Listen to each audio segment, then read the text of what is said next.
Channel CV.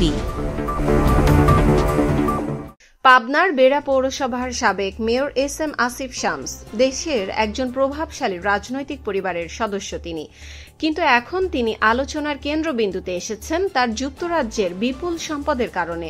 একটি অনুসন্ধানে বেরিয়ে এসেছে তার মালিকানাধীন 4টি বিলাসবহুল বাড়ির খবর। এস.এম. আসিফ শামস, যিনি সাবেক স্বরাষ্ট্র প্রতিমন্ত্রী এবং জাতীয় সংসদের সাবেক ডেপুটি স্পিকার শামসুল হক টুকুর ছেলে। অনুসন্ধানী প্রতিবেদন অনুযায়ী লন্ডনের কুইন মেরি বিশ্ববিদ্যালয়ের পাশে ম্যাজেলান হাউসে তার একটি ফ্ল্যাট রয়েছে। এছাড়াও ওয়েলসের নিউপোর্ট শহরে তার আরও 3টি বাড়ি রয়েছে, এর মধ্যে 2টি সাউথ মার্কেট স্ট্রিটে এবং একটি পটার স্ট্রিটে।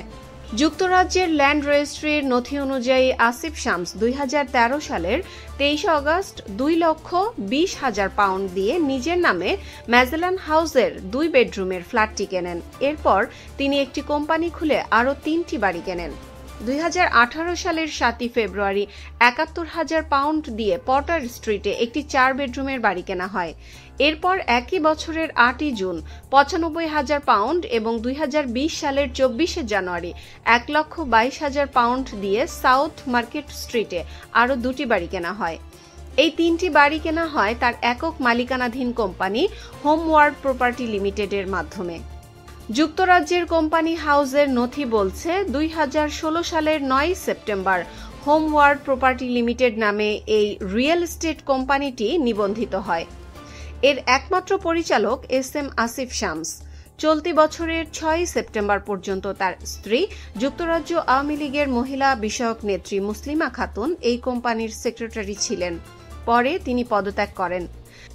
2021 সালের 28 নভেম্বর আসিফ শামস আওয়ামী লীগের মনোনয়ন নিয়ে বেড়া পৌরসভার মেয়র নির্বাচিত হয়েছিলেন, কিন্তু সেই নির্বাচনের হলফনামায় তিনি তার যুক্তরাজ্যের এই সম্পদ ও ব্যবসার কোনো তথ্য দেননি। তার বিরুদ্ধে অর্থ আত্মসাতের অভিযোগও রয়েছে। তিনি ভিশন টেল লিমিটেড নামে একটি ভিওআইপি কোম্পানির চেয়ারম্যান ছিলেন। বিটিআরসি তার কোম্পানির বিরুদ্ধে 1.91 বিলিয়ন টাকা রাজস্ব ফাঁকির অভিযোগে মামলা দায়ের করে। সেই মামলায় 2021 সালের 23 সেপ্টেম্বর ঢাকার একটি আদালত তার বিরুদ্ধে গ্রেপ্তারি পরোয়ানা জারি করে। 33 মাস ধরে এই পরোয়ানা কার্যকর হয়নি। এরপর গত 4 জুলাই 2024 তিনি আদালতে আত্মসমর্পণ করে জামিন পান এবং এর কিছু পরেই দেশ ছাড়েন। তার বিপুল সম্পদের উৎস সম্পর্কে জানতে তার সঙ্গে যোগাযোগ করার চেষ্টা করা হলেও তিনি সাড়া দেননি। তার মোবাইল ফোনে কল করা হলে এবং হোয়াটসঅ্যাপে বার্তা পাঠানো হলেও কোনো উত্তর পাওয়া যায়নি। তার স্ত্রী মুসলিমা খাতুনও অসুস্থতার কারণ দেখিয়ে কোনো মন্তব্য করতে রাজি হননি। এই অনুসন্ধানের সম্পূর্ণ প্রতিবেদন দেখুন আমাদের ওয়েবসাইটে। Subscribe now for daily news and updates.